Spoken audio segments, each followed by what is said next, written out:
Um, I love this blue color. Hi guys, welcome back to my channel. So today's video is going to be a tutorial on this look that I did right here. It's very fall inspired. I'm gonna zoom in so you can see it better.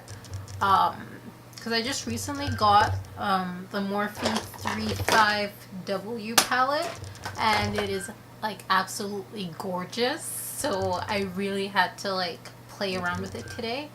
I really did.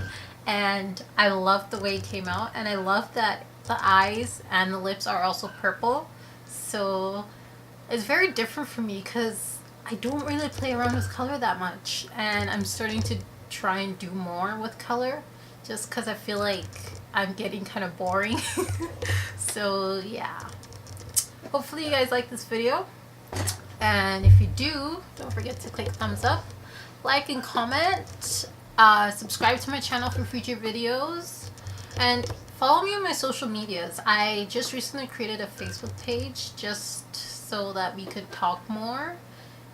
Yeah, that'll be linked down below. You can follow me on Twitter or Instagram and Snapchat. Those will also be linked down below. And yeah, I'll see you guys in my next video. Bye!